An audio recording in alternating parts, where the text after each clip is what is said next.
Well, hey everyone, and welcome to our very first episode of the Winning in Ministry podcast, where we encourage and equip pastors and ministry leaders to thrive, not just survive, in their calling. My name is Tom. And I'm Ray, and we're so glad you're tuning in today. This is going to be a great podcast. I'm looking forward to it. And since this is our very first show, we thought it would be helpful and handy to share the heart behind the podcast and the organization that launched it, Edify Leaders.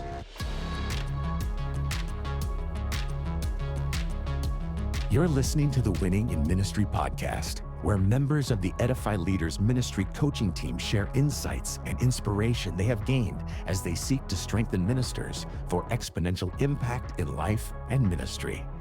And now, here are your hosts, Ray Sanders and Tom Matthew. All right, so we're going to go with the origin story. Let's start at the very beginning. Edify Leaders. Yeah. Where did it begin? Where did it start? Why is it called Edify Leaders? Yeah, exactly. That's a good question. Well, Tom, it's been several years now, but we were working in the corporate world, and we were doing executive coaching, strategic planning, leadership development in the corporate world. And we're seeing a lot of success. We were working with Fortune 500 companies. We were working with multi-million-dollar companies. And somewhere along the way, someone said, "Hey, I love what you're doing. Would you ever consider doing what you're doing among ministers?" And I said, it's not that I haven't thought that wouldn't be possible, but I'm just not so sure that ministers could afford what we do. It's very comprehensive. It's very involved, and we take what we do very seriously. We grow companies, we grow leadership teams. We come alongside these executives, helping them navigate the challenges they face in life, in work. And the guy was like, exactly. That's exactly what ministers are doing. They said this happens to be in ministry. I mean, if you think about it, they have a product. I'm not trying to take anything away from Jesus, but Jesus is the product. I mean, Jesus is the answer, right? It's what everybody needs. He's the real thing. They have a physical plant, more than likely. They have a quote, quote, retail location, if you will. They have quote, quote, customers, members, people in the community that they want to serve. And then they have a team. They have staff. Not every church has, but most do. They have a staff. And then they have this thing called the volunteer. And so as we talked about it, we began to explore and ask ourselves, okay, it's one idea to transfer what we've been doing from the corporate world into the ministry world, but is there a real need for it? And this is, first of all, though, it had to you were trying to, it took a minute to be able to translate what was happening there into the ministry world. But this person was able to help you see there's a lot of similarities that are here. There's Totally. a lot. Yeah, there's a lot that's there that can translate. But then again, it's a matter of, okay, contextualizing it. What does that look like in the church world? Exactly. And I was like, well, how's that going to apply? I think it's similar, but come on, it's ministers, it's preachers, it's, and how does that compare to a hardcore business guy or woman? And the truth is, they're a lot alike. They're a lot alike. And so there were some guys that got behind it and said, yeah, we want to fund it. We want to launch it. But before we did, we thought, I'm going to go out and I'm going to talk to some pastors. I mean, we talked to a lot of pastors, and we asked basically 3 questions. And it was an in-person type of deal. And this is kind of how the conversation went over a cup of coffee. It's like, just be real with me. It's 2 a.m. in the morning. You've done something stupid. I mean, you're human too. Maybe you ended up in a ditch. Maybe you've gone someplace you shouldn't have gone. You've done, and you're in jail of all things. You're in the ministry and you're in jail. Who are you going to call? And they looked at me like, oh man. Most of the guys that I would talk to like that, they're probably in another state. Am I going to call? I'll probably call my wife, but depending upon how stupid it is, she may not come and pick me up. But it's like, it was obvious they didn't really have an intimate friendship, somebody that they could get real with, kind of like what I said in the day. And we came up with this concept. We are the originator of the concept, like Jonathan was to David. This is something that we formed this idea that ministers need a friend like Jonathan. And so most of them, no, I don't have that. And then I said, okay, another question. You're running an organization, you have issues, you don't know everything. Who's the wise old owl? Who's the one with more gray in their beard than you that could talk to you about, man, let me draw from my knowledge, my life experience to pour into you. Is it another pastor? Is it a stud of a chairman of your deacon or your elders? Who is it? And again, honestly, Tom, it was around less than 20% in both of those questions. People had anybody they could name. Wow. That's eye-opening. Mm-hmm. But you think about it, where do ministers go? Yeah. Who do they talk to? I mean, are they going to, in the corporate world, we say, are you going to go home and talk to your wife? Are you going to talk to your stakeholders? You're going to talk to your shareholders? You're going to talk to your board members? When you talk to them, you risk exposing yourself. And in ministry, it's times 10. So where's the safe place? The place that you could go and just be real, kind of like you would with a counselor, kind of like you would with your CPA or a lawyer or your doctor even. Who would you go to? It was crickets, man. It was very limited. Some people have somebody that they went to seminary with or Bible college or somewhere else, but there weren't a lot. Yeah. And then we asked the last question. I said, we've got to do this. And I said, okay, apart from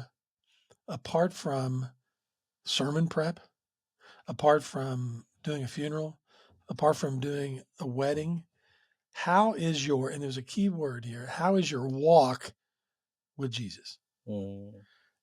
And Tom, more than once, with tears in their eyes, ministers would say, you know what? It's become a job. What I'm doing has become a job. And there was a time that I had a personal devotion and a time, and I felt like I was walking with Jesus, but I've lost that presence. And so what we ended up referring that to, and like I said, we're the originators of this, is we call it the 3J model. We want to be a friend like Jonathan. We want to be a counselor, a wise counsel advisor like Jethro. And we want to come alongside you like the two brothers on the road to Emmaus and help you enrich your walk with Jesus, to recognize he's there with you. We could sense his presence. So that's how it got started. And then one other thing that came up as a part of the research, it was just at the time, the Barna Research Group came out with a survey, the nationwide survey they had done. And it was around the COVID time period, somewhere in there. I can't remember exactly when. And they were finding that a really alarming number of pastors were leaving the ministry. And anybody who lived through COVID, you know what that was like, the added stress. It's like COVID revealed so much in the body of Christ in the church. And what it revealed was that our pastors are isolated, they're discouraged, they're lonely, they are they're burning out. Yeah. And anywhere from 30 to 50% had at least considered leaving the ministry. And we thought, okay, let's go back to these underwriters and say, hey, we think that we can do what we do in the corporate world. And so we launched it. And so at this point, we've served well over 200 ministers through the ministry of Edify Leaders. We've got anywhere from 13 coaches to more that are pouring their lives into people and just helping people navigate the challenges that they've found in life and work. And the good news is, because of wonderful people that believe in what we're doing, I still have my day job. I still do what I'm doing, but people are underwriting what we do. And because of that, ministers, pastors, people in the ministry are able to get executive leadership type coaching, growth strategy development at no cost. No cost to the minister and no cost to their ministry. And we're doing that in person. We're doing that online. It's all confidential. Everything that we do is confidential. It's one-on-one. We like to serve as a sounding board. We listen probably twice as much as we talk. And we just really help unpack those blind spots and help that minister navigate the challenges he or she is facing in life and ministry, because life affects work, life affects ministry, and ministry affects work. And so it works, or ministry affects life. It works both ways. And so that's what we're doing. We're unpacking all of that. I want to dive into this a little bit, because I think it's important for everyone to kind of hear the struggles that ministers are facing. You hit on this a little bit, but I want to dive in a little bit more, because I believe there are those on the other end that could resonate with that. Mhm. They may not even state it, but it could be underlying. And I think it's just important to kind of share that. And for others, it may be new. It could be something that they weren't aware of. So what would you say are the common struggles you hear from the ministry conversations that you're having? Yeah, that's a great question, and I get that question from a lot of folks that are asking about what we're doing, whether or not it's somebody that wants to donate in order to fund it, or maybe it's a talk show host somewhere. There's something I want to say this right from the get go. 90% of the ministers that we work for, they're not down and out, long in the mouth, stressed out, about to quit. Yeah.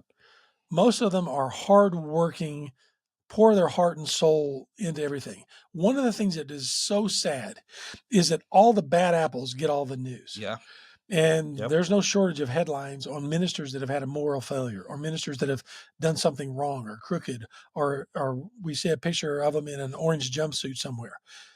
And that tends to be what sticks in people's minds. But that's not where most hardworking, God-fearing ministers live. Mm-hmm. And here's the other thing. A lot of them are excited about what God's doing. They have thriving ministries. Yeah. They're seeing God do amazing things. But what we found is everybody can use encouragement. Yep. Everybody can use encouragement, and everybody can use accountability. And so that's what we're doing. We're coming alongside them, helping them navigate those challenges. And so therefore the challenges would be the struggles. And what are those struggles? Well, those struggles, it's no different than anybody listening, Yep. whether they're a minister or not. They have struggles in their marriage. Mm-hmm. Oh, but my pastor has struggles in his Yep. marriage. You Yep. better believe it. You mean to tell me my pastor's kids aren't perfect? Yeah, they've got trouble with their kids. PK is not perfect kid. Yeah, that's right. That's right. There's a lot of broken arrows Yeah. out there, and we're going to talk about it eventually. But the truth is, they're struggling with challenges as well.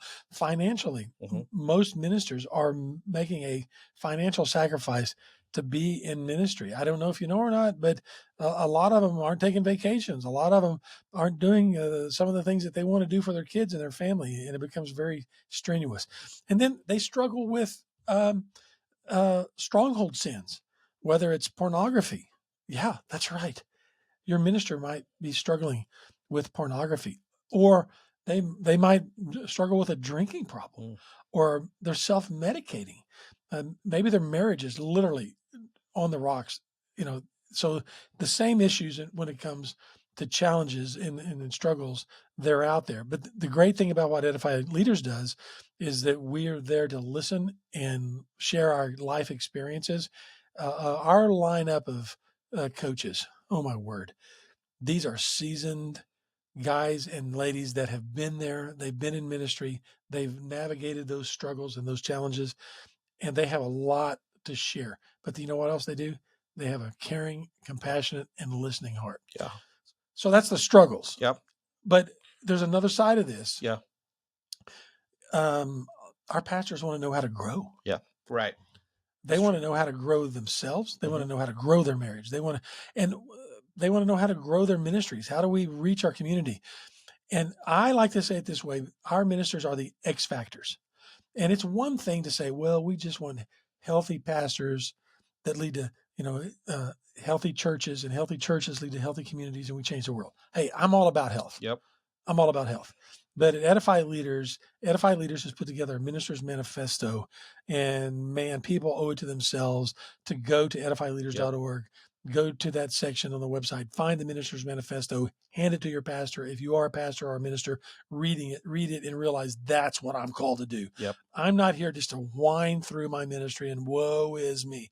No, we're raising up an army. We're raising up a movement of not just healthy, strong. Yep. Strong ministers, Yep. Ministers that are strong and ready for battle. And so we're coming alongside them, help them develop and encourage them to do those things with, that's right, unwavering encouragement, but fierce accountability. Well, and I think that's what makes Edify Leaders unique from other organizations, right? It's the approach. It's not, let's just barely get them over the hump, right? Hey, So if we can lonely. just So lonely. push them just a little bit. Yeah. No, we don't want them to just survive. We don't want them to just make it another day. We want to help them thrive for the long haul, so they're able to get to that finish line, right? And say, I've finished the race. So we're moving with the end in mind. We're not just trying to make it day to day, minute by minute. We're trying to say, hey, how can we come alongside? And I like what you said, Ray. There's a lot of listening that's involved. We're not, one of the things that we talk about when it comes to Edify Leaders is we don't just show up and we've got a template and we just take everybody through this process. We're led by the Holy Spirit. We prayerfully enter in, we listen, and allow the Holy Spirit to lead us and guide us in that moment, of which every single one of those are unique. And here's the great thing about Edify Leaders. We're drawing from the arsenal of that commercial company. My commercial company is Ray Sanders Coaching Leaders. All those resources, Ray Sanders Coaching Leaders has given those to the ministry of Edify Leaders. And so it's not just that we're sitting around thinking about or spitballing what we're going to talk about. That's good. We have a whole arsenal, unlike any other ministry that I know of. In fact, a lot of other ministries are utilizing our resources for their ministries, and they're duplicating or even copycatting what we're doing. But we're the originator. We're the original. We've been around since 2009. We've been doing this type of thing for quite a while, and we do it in person. But those tools are out there. I mean, anybody listening, they can go to edifyleaders.org and they can see the tools that are out there. They're free. They're available. I love that. And that's the type of thing that we want to be known for, is making those type of things available. And that's what this podcast is about, quite frankly.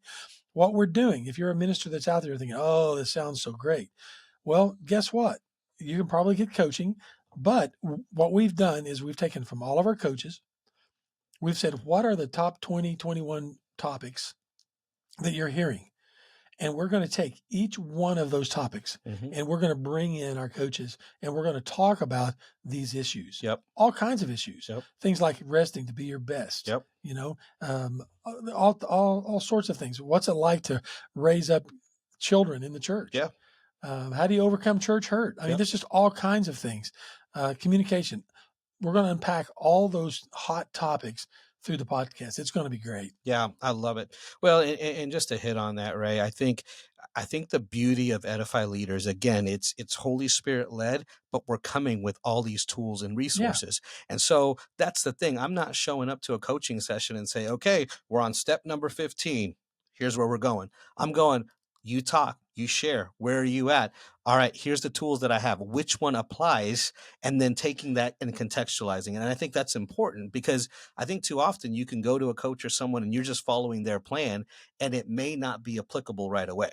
But what we're talking about is what we're saying right now, you can apply 5 minutes after we're done and put that in your, path. If you're listening, don't miss what Tom's saying. And here's the differentiator. There are organizations out there and they have a kind of a regimen. It's almost like you're working through a textbook. Well, we're going to start here, and then next week we're going to do this, and we're going to go through the book, and then you're going to fill out a worksheet, and they're going to do this. It feels so impersonal. What we do is what's going on in your world. And then we're going to be there with you. We're going to try to apply the knowledge. And then if we have a tool, a resource that applies to that, we're going to pull it from the file cabinet. But we're not going through file cabinet A, B, C, D, Z, whatever. Here's the other thing, second thing that differentiates us. And quite frankly, this really drives me crazy. There are organizations that they say, we just want to ask good questions. And we want to ask questions to the point that the person figures it out. Can I just say something? If you're listening out there, I love you too much to let you wallow in your questions. And what we do, and we encourage our coaches to do, yes, be quiet, listen, help bring the horse to water. But if they don't get it, help them. Give them a little taste of the salt. Put some salt in the water. Help them. Give them the strategy. I'm a strategist at heart. I solve problem solver. I want to grow things.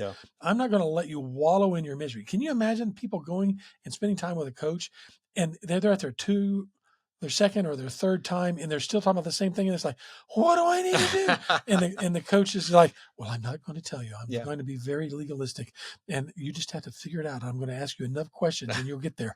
Oh my word! Shoot me. Yeah. That is no way. I care about you too much. Yeah. I'm going to dig in with you. Yeah. And we're gonna figure this out together.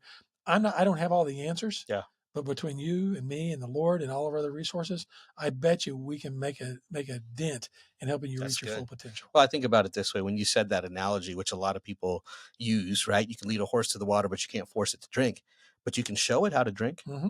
You can be an example. Yeah. You can tell it what it needs to do. Yeah. Sure, you can't force it, but just taking it to the water and saying, "All right, I've brought you to the water. I'm just going to leave." We don't do that, right? Get out of the mud, bro. Get out of the mud. The water's over here. Exactly. Come over here. Let me show you. Here's how I drink the water. Here's what you can do. Yeah. So I think that's very important is you listen, and from listening and hearing what they're saying, then you're coming up with strategies that, again, are contextual and that are readily applicable, right? So I don't want to tell them something that they can't do or they can't reach. Here's what you can apply right away so that you can start getting yourself moving forward. We're about progress. Totally. We're about moving forward. Reaching your full potential. Yep. I want you to hit on this, right? Because I think this is important.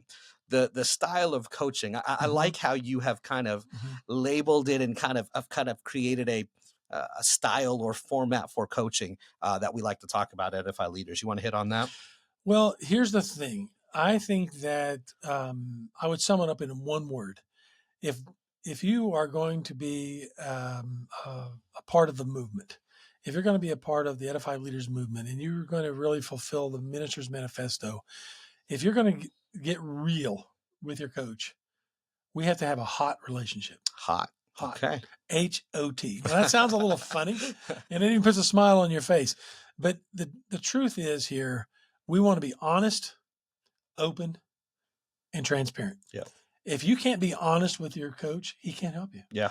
You've got to get real. It's good. It's like going into the doctor. You don't tell the doctor, well, I think an aspirin will cover it. He says, no, bro, that's an all-out infection. I bend over, you're getting the penicillin shot.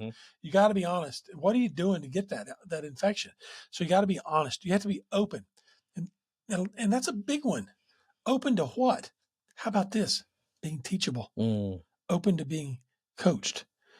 A lot of ministers, a lot of CEOs, a lot of leaders, they're leaders for a reason. They've come up the ladder. They've learned. And sometimes it's a little bit humbling to think, oh, maybe I do have something to learn. One of the greatest pieces of advice that I can give someone is to be a lifelong learner. So be open. I had a pastor's wife challenge me one time because I don't have the same level of ministry in the pulpit pastoring. I've got ministry experience, but not the same as some of our coaches. Some of our coaches at Edify Leaders are giants in preaching and in pastoring. That's not me. What I bring to the table is leadership in a growth mindset. Yep. And I had a pastor's wife say to me, why would my husband want to spend time with you? You've never been the senior pastor of a church. And I said, well, thank you very much, ma'am. You know what? You're right. I said, but here's what I know. How many of the pastors you know, whether they've been to seminary or Bible college, have ever had more than one class, maybe one class on leadership? Yep, absolutely. And I said, it's amazing to me. Now, we're starting to see more and more of it. There's our universities are beginning to do it, and I love it. And I can name them by name, but we won't. The leadership is becoming more obvious. We just, you're a leader. Okay, thanks. What's that mean? What's it mean to be a leader? Yep. And so I said, I've spent my better part of my career teaching people how to be leaders and leading companies myself, hundreds of people in organizations, multi-million-dollar organizations. I have learned, and my track record proves it. I'm not trying to be arrogant, but my track record proves I got a pretty good track record. I think I know how to lead. And I said, I'm not saying your husband doesn't know how to lead, but what's ironic is the greatest leader that ever lived was Jesus. Yep. But we don't unpack his leadership style. Right. And here's the thing that's interesting about that. Most people that talk about Jesus' leadership style, if you ask them, what was Jesus' leadership style? You know what they'll say? Well, Jesus was a servant leader. Yeah, right. You know what, Tom? They're not wrong. He was a servant leader, That's true, but that was the outcome. Yes. And so what is the role of the leader? The role of the leader, and guess who modeled that for us? Jesus. A lot of times when I ask people what's the role of the leader, they'll say, well, the role is to have vision. Number 2 is to lead. And number 3 is to be a servant leader. Those are the 3 that come up the most. And I say, that's great. Those are the outcome.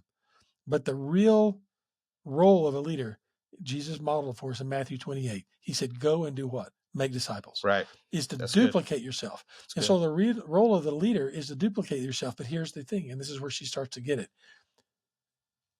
Am I a leader worth duplicating? Hey, pastor's wife, you know what your husband's like at home. You're only as good as leader as you are at home. Mm-hmm. Do you want your pastor's staff and the people he's leading to duplicate his life? And she knows that he's not a perfect man. And now she's starting to think, maybe he does need some leadership coaching.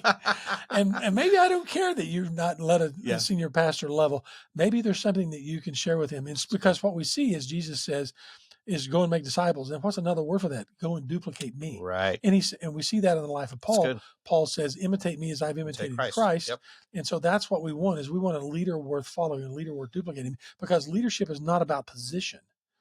Leadership is about influence. The one word that describes a leader is influence. That's good. And just because you have a position or a title, that doesn't make you a leader. What makes you a leader is influence. Yep. And so we have to be hot. That's good. We have to be in a position to where that pastor is open to that.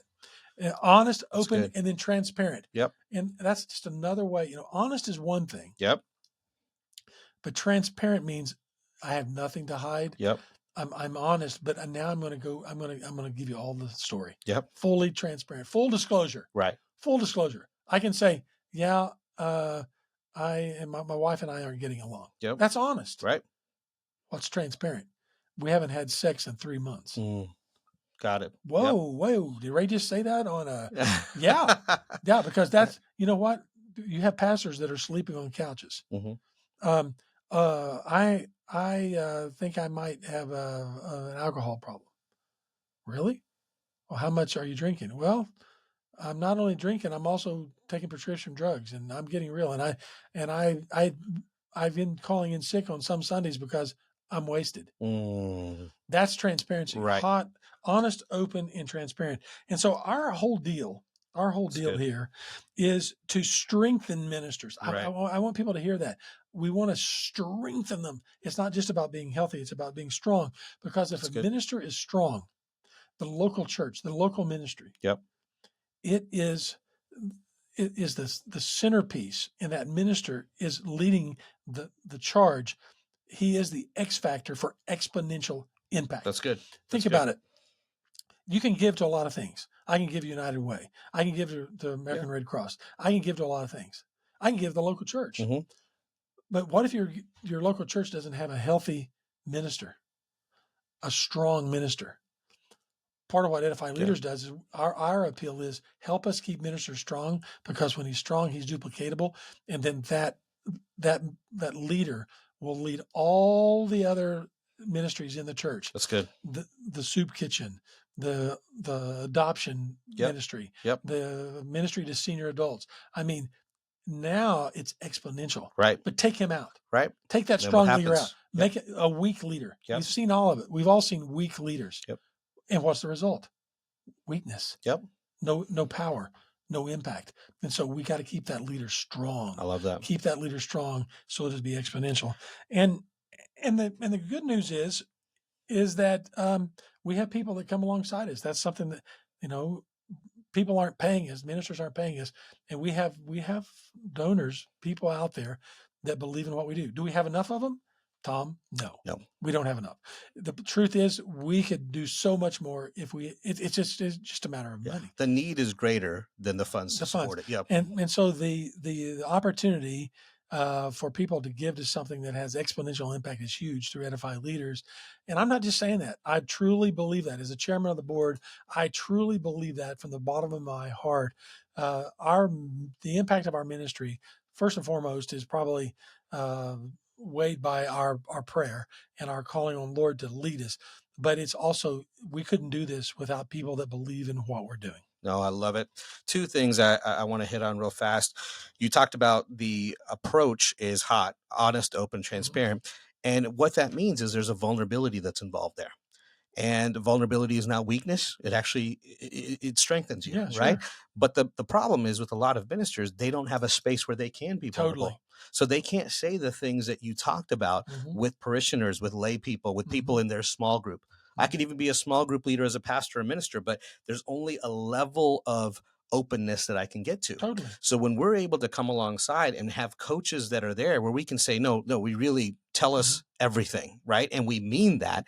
They are not used to it, but think about the healing that comes when they have a space where they can really lay it out all on the table. Because again, I love the illustration of going to the doctor. If you don't tell the doctor all the symptoms that you have, then they're not going to be able to take care of you the way that you need to be taken care of. Let's talk about the doctor for a minute, because I have clients that actually I have signed forms with their doctor, the HEPA forms, that I can know as much about them as they know about them from their doctor. Why? Because they trust me so much that they want me to know what's going on in their life. And so I have signed that I have that ability. Yeah. And so, but you know what else I know? You want to talk about doctors? I know of some ministers that are seeing psychologists in addition to me, and they are getting through deep depression. They are on antidepressants, and they don't stay on them necessarily, but that's the level. People, my pastor's on antidepressants. Yeah, he is probably more than you know. And now, you ready for this? More than one. Did you hear what I said? More than one minister has thanked me in saying this. If I hadn't met you, and if I hadn't had an opportunity to be a part of Edify Leaders, I don't know if I would be here. Now, no, hear me.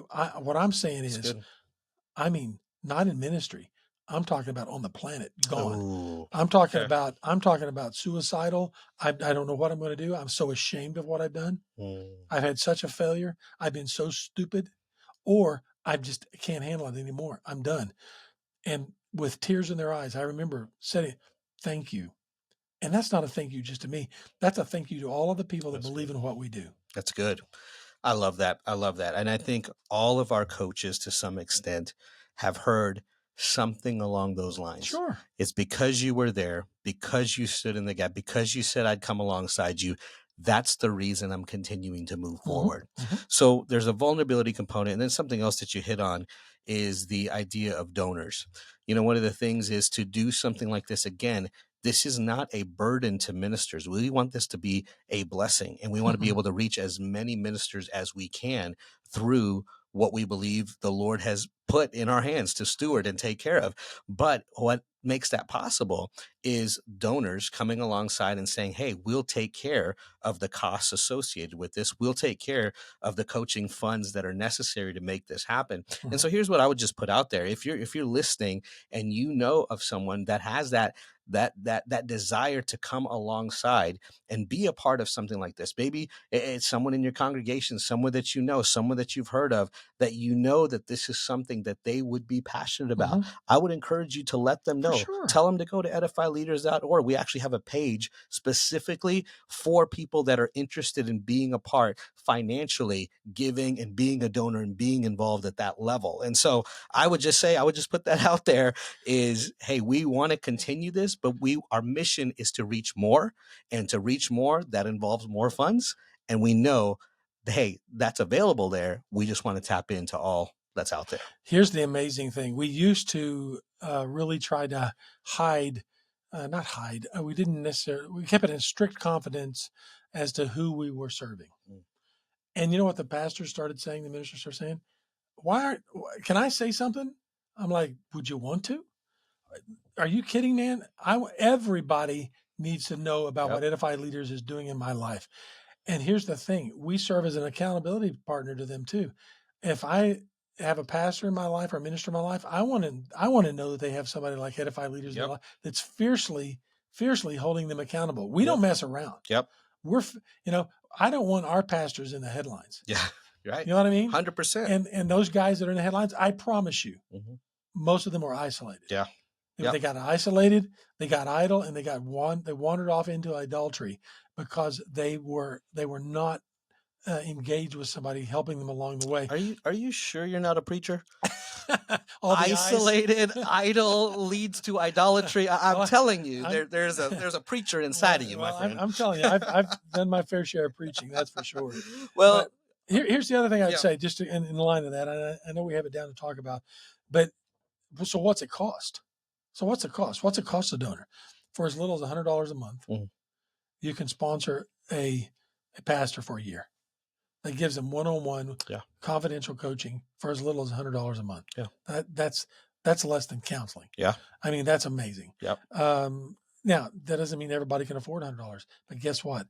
We've had people who've given way more than that. Yep. I'm talking 100 and 1,000 times more than that. Mm-hmm. Do the math. Yeah. $100,000. We have people who $10,000, $20,000. You need more money to do this? I'm all behind you. And there's people out there who will be listening to this who have that capacity or know people who have that capacity. Yep. Let me tell you, our overhead is so low. We're at like 95% of it goes to the program. Like 5% goes to the website. Yeah. I mean, we don't even have technically an office that all of us meet at. We have an office downtown, and it's actually provided to us by a businessman. So we don't have to pay for it. Yeah. I mean, and so our cost, if you want to talk about a ministry that uses every dime, every penny, this ministry does that. Yeah, we do some brochures from time to time, and we have a website that we have to keep up to date. But most of the money, the lion's share, I don't know the latest numbers. It's anywhere from 95 to, it's high. Yeah. Of every dollar goes to serve ministers in this capacity. Yeah. So let me ask you this, Ray. We've got the coaching that Mm-hmm. is Edify Leaders right there. And that's what we've been doing. You said it started in 2009 and it's only continued to grow. Mm-hmm. And when you go to the website, you can see the coaches that are on there. You can see what we're doing, but we're doing a podcast. Yeah. What is this about? Why are we doing a podcast? We've done this for a while now, and there are these reoccurring themes, and we live in a day and age. Someone challenged me. Here's what motivated this. I had someone challenge me, and she said to me, "Ray, you're not stewarding your influence." And this is applied to me in a lot of ways. And you do a lot, Ray. So to hear you're not stewarding your influence, you're going, I'm doing all this work. I'm doing everything. Well, but stewarding doesn't mean that you're not doing a lot. It's how well are you doing it, right? That's really good. And so I had several things that I had been doing, and I'm continuing to do those things. And I appreciate you noticing. And my brain, it's just full of ideas and content. It's just the way that God designed me. But I'm not a solo artist. I like being in a band. Mm-hmm. Yep. I'm not a piano player. I'm the guy that wants to, share in the full orchestra.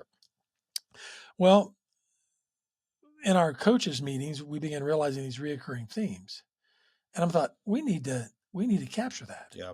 We need to capture those themes, and we need to. It's one thing we can meet one-on-one, and we can meet with 100+ pastors, and we can pour into them, and that there's nothing wrong with that. But why not take the things that we're talking about, put them into a podcast? And Tom, we will be taking that podcast and turning it into the Winning in Ministry book, so that we can literally share it all around the world. Yep. And we're going to make it available. Yep. It'll probably be in an ebook, a PDF. We're not out to make money off this. Yep. Our goal is impact. We want strong ministers. And we think that we have 21 or so topics that we can make available through podcast. Yep. Through written form and through one-on-one in-person coaching. Yeah, because here's the deal. At the end of the day, it's a matter of strengthening ministers around the world, helping ministers be all that they can be and all God has called them to be. So for us, it's not just limiting ourselves to one avenue. We recognize coaching, that's the main thrust of what we do. But now we're in a season where we're looking and saying, but that's not all. Like that's actually putting a lid. What can we do to take that lid off and expand what God has given us? And that's kind of the season that we're in. And the podcast, this is here. What else does God have? We're just continuing to lean into that and say, God, as you have different avenues and opportunities, our end goal is for there to be strong pastors and strong ministry leaders. That's our end goal. And if I were going to take a biblical character and sum up that biblical character into Edify Leaders, it would be Barnabas. Yeah. At the That's end of the good. day, I like that. we're trying to encourage strength. We're trying to encourage people to be their best. We're trying to edify Yep. leaders. That's in the name. Well, that's what it's all about. We're trying to edify, don't grow weary from doing good. We're trying to edify every leader out there. We're trying to let them know, man, we believe in you. God believes in you. Yep. The people in your church believe in you. The people in your ministry believe in you. Keep up the good faith. Fight the good fight, and stick with it. We need you. We need you strong. Yep. Don't be embarrassed about, your strongholds. We're here for you. There is nothing at this point, doing this as long as I've done it, there is nothing that would make my mouth drop. I have heard it all. Between my commercial clients and my ministry clients, I have heard it all. And people go, really? No, really. Yeah. And that's what Edify Leaders is all about. Coming alongside ministers in life and ministry, helping them navigate the challenges that they face and helping them succeed. Dare I say, helping them win in ministry. No, that's really good. And, Ray, I think one of the things that would be good to also mention is as we go into these upcoming episodes, you're going to be hearing from seasoned ministers. These are coaches that we have that are on our team, but these are seasoned ministers. I think when we calculated it, it's almost 300 years of experience is what it is, right? Everything from denominational leaders to pastoring large churches, small churches, rural, city. I mean, you've got the whole gamut that's there. International pastors. That's we have right. an international That's pastor. Right. We've got people with a background in youth ministry, singles ministry. We have a team that I am so proud of. People can see the team on our website. We have females, we have males, we have people with white skin, light skin, dark skin, deeper tan, sunburns. I mean, we got it all. Well, and I think that's the beauty of it. We're showing even in our coaching team the diversity of ministers that are there. Right. And it's, again, God's called us to reach Jerusalem, Judea, to the ends of the earth.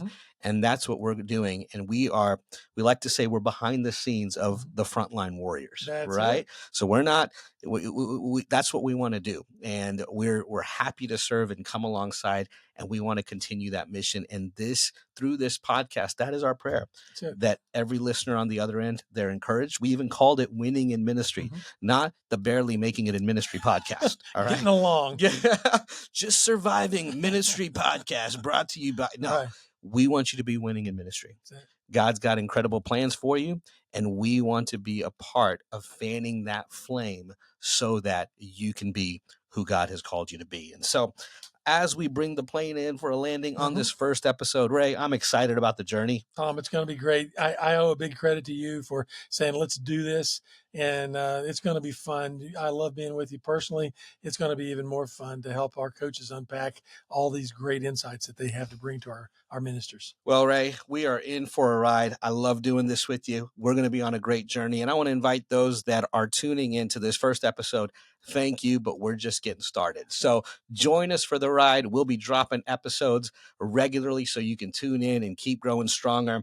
As well, on our website at edifyleaders.org. Make sure you check that out. We've got resources that are there.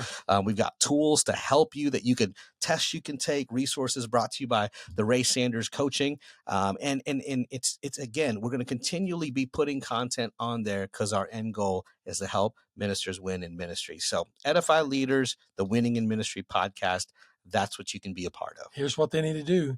They need to subscribe. They need to hit like. They need to share it with others. And all I will say is this, Tom, until next time, keep winning in ministry. You've been listening to the Winning in Ministry podcast, made possible by Edify Leaders. Edify Leaders strengthens ministers for exponential impact. When ministers stay strong, ministries don't just survive, they thrive. Learn more about Edify Leaders at edifyleaders.org. Catch all of the Winning in Ministry podcast episodes on YouTube, Spotify, and Apple Podcast. Subscribe today and share with your friends.